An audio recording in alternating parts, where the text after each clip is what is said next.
সবচেয়ে বিপজ্জনক গত ২ ঈদ গেল, সবচেয়ে বিপজ্জনক ঈদ গেল আমাদের জন্য। আমরা যারা মুক্তিযুদ্ধের পক্ষের, এমনকি যারা আওয়ামী লীগ করে, এমনকি যারা সাধারণ মানুষ যারা আওয়ামী লীগও করে না, মুক্তিযুদ্ধের পক্ষেও মানে যারা রাজনীতির সাথে সক্রিয় নয়, তাদের জন্য ঈদটা ভালো যাচ্ছে না। কারণ হচ্ছে এই ঈদে না আছে ব্যবসা, না আছে বাণিজ্য, বহুবিধ সমস্যার মাধ্যমে, তারপরে রাজনৈতিক চাপ, তারপর নেতাদের ঈদের শুভেচ্ছা মানে মুখে মুখেই মধু, মানে সিরাজ, মানে আমাদের এলাকায় কথা আছে একটা, যে কথায় কিন্তু চিরা ভিজে না, চিরা ভিজতে পানি লাগে।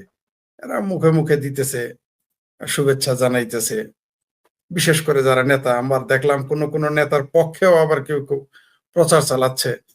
মানে সাধারণ কর্মী বা সাধারণ জনগণ, তাদের অবস্থা কিন্তু ভালো না এই দেশে এই মুহূর্তে। আমার মনে হয় যে এই গত ঈদ মানে ইউনুসিয়া ঈদ যেটা পালন করা হয়েছে, আর এই ঈদগুলো মোটামুটি কি বলবো আর, জেলের সাথে তুলনা করা যাইতে পারে। এমনকি কেউ কেউ তো জেলে রয়েছে, যাদের আত্মীয় স্বজন জেলে আছে, তারা কিভাবে ঈদ পালন করবো আমাকে বলেন। আমার আমার পরিবারের সদস্য যদি জেলে থাকে, তাও আবার বিনা বিচারে এবং নির্দোষ মানুষ যদি কোনো অপরাধ করতো, তাহলে একটা মনে সান্ত্বনা দিতে পারতো মানুষ বিনা দোষে। আপনি জানেন যে একজন সাংবাদিক সদ্য কারামুক্ত হয়ে তিনি বলেছেন যে কোনো ছেলে শুধু সব আওয়ামী লীগেই ভর্তি, বাংলাদেশের সব জেল এখন আওয়ামী লীগ এবং মুক্তিযুদ্ধের পক্ষের এবং নিরীহ জনগণ দিয়ে ভরপুর করা আছে। এইটা কেমন যাবে? আপনি দেখেন যে বর্ষিয়ান রাজনৈতিক নেতা থেকে শুরু করে নিরীহ নিরীহ অসংখ্য মানুষ জেলে আছে এখন, তাদের পরিবার কিভাবে ঈদ করবে? বাংলাদেশের একটা অংশ যারা মুক্তিযুদ্ধের পক্ষে এবং আওয়ামী লীগ করে, তাদের ব্যবসা নেই, বাণিজ্য নেই, চাকরি নেই, তারা ভয়ে কেউ পলাতক, কেউ বাড়ি আসতে পারতেছে না, কেউ ব্যবসা প্রতিষ্ঠানে ফিরতে পারতেছে না। এইটা তাদের জন্য যেমন ভালো যাচ্ছে না, এমনি আমাদের জন্য ভালো যাচ্ছে না। আমাদেরকেও আত্মগোপনে থাকতে হচ্ছে, পরিবার পরিজন রেখে, সন্তান রেখে, বা কাছে থাকলেও আত্মগোপনে থাকতে হবে। এই যে যে বর্তমান পরিস্থিতি, মানে এরকম আজ পর্যন্ত বাংলাদেশে হয় নাই।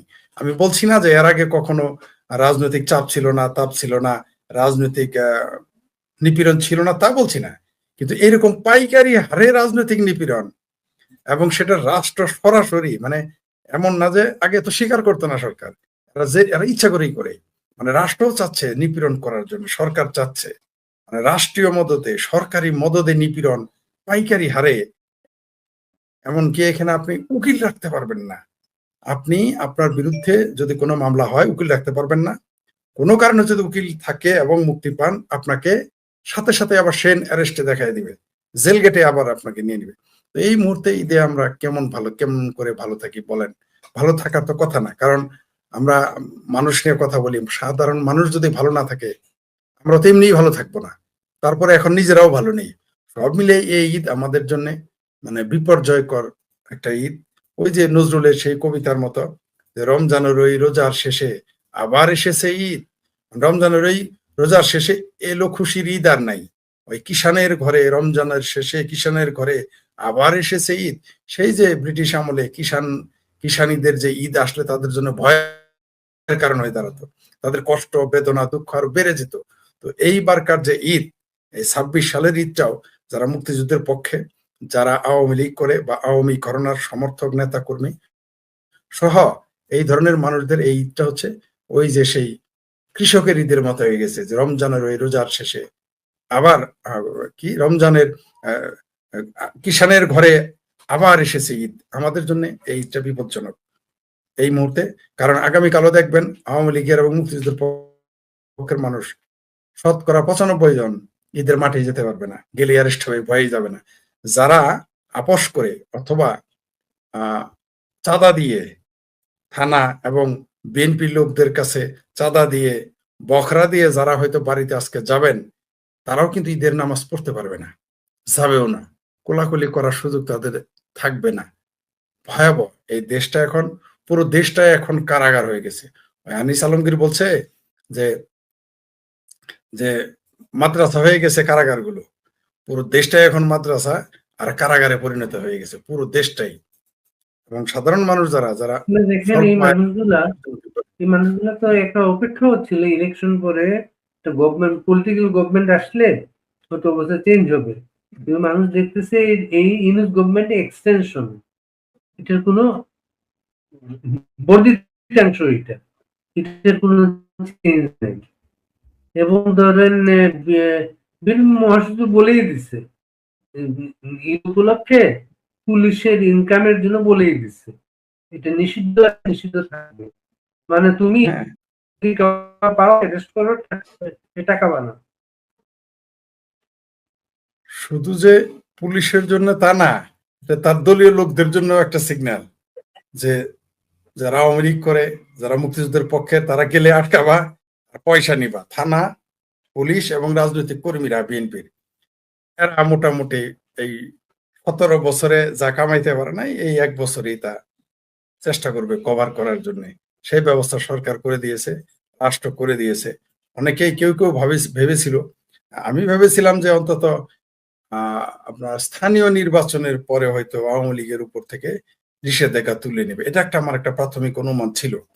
কিন্তু এখন দেখি না, এরা কখনোই নিষেধাজ্ঞা তুলে নেবে না, কারণ না, খালি মাঠে স্থানীয় গোল ইলেকশন দেওয়ার তো তো 1 মজাই বছর আলাদা। পরে করবে তো।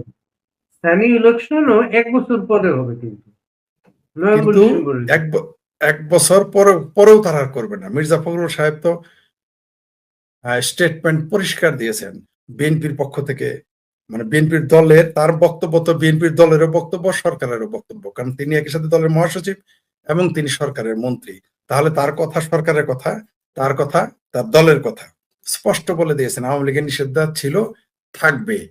তবে মির্জা ফখরুল সাহেব এটা করাতে আওয়ামী লীগের জন্য ভালো হয়েছে, তারা এখন আর আশাই থাকবে না। বিষয়টা এরকম যে যে যে আগামী ঈদে ফরিদ তো টাকা হলাদ দিবে, কিন্তু ফরিদ না করে দিল যে না, আমি টাকা পয়সা হলাদ দিব না।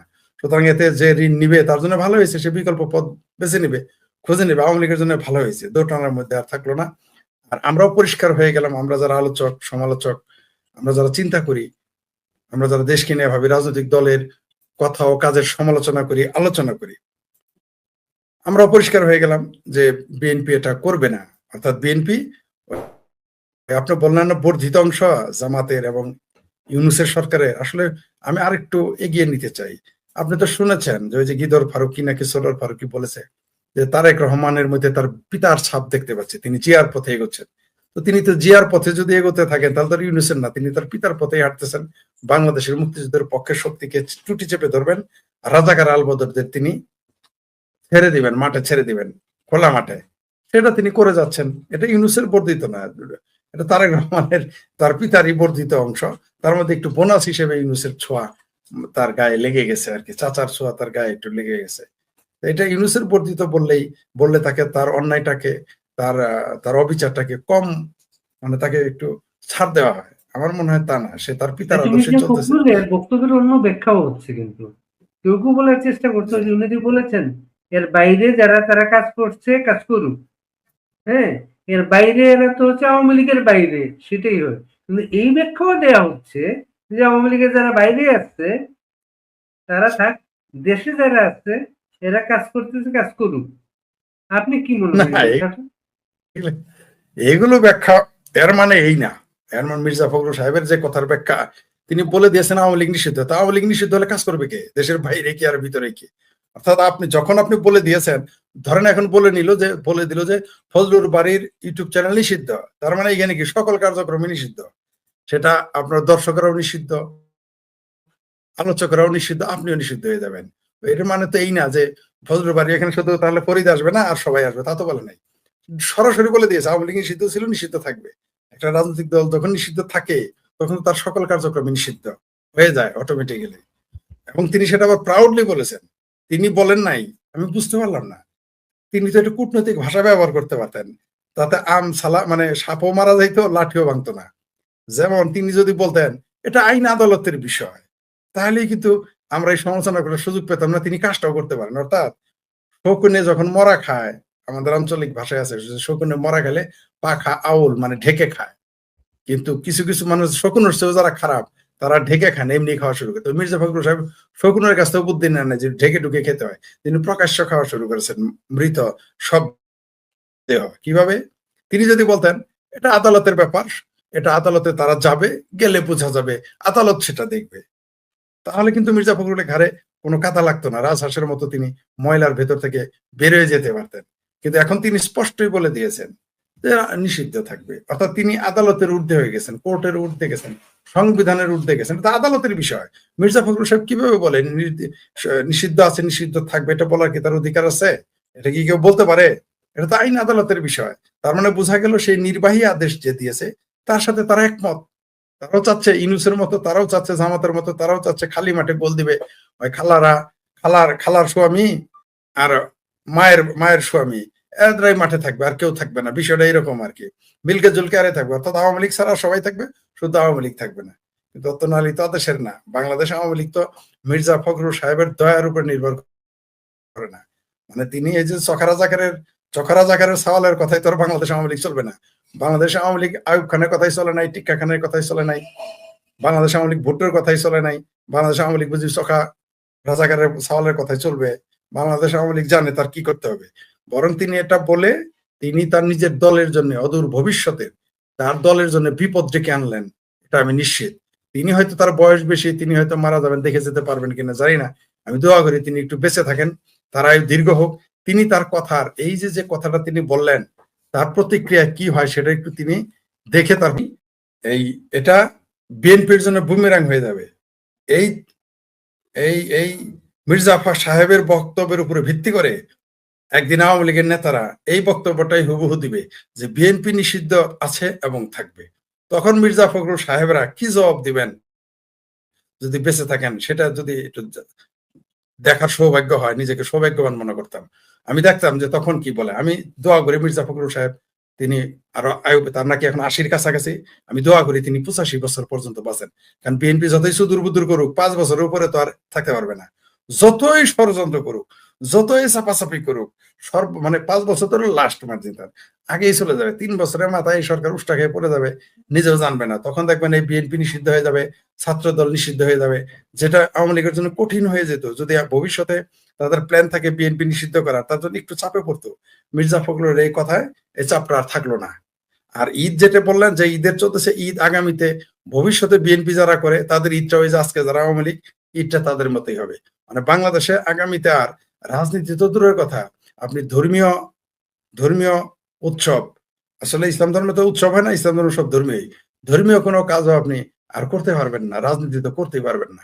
সেই দিকেই গেল। কারণ আগামীকাল দেখবেন কত আওয়ামী লীগের লোক যেটাই ঈদের মাঠে যাবে, ঈদের নামাজে যাবে, সবগুলোকে পাকড়াও করবে আর না হলে পেটাবে, আপনি নিশ্চিত থাকেন, দেখতে পারবেন আগামীকাল।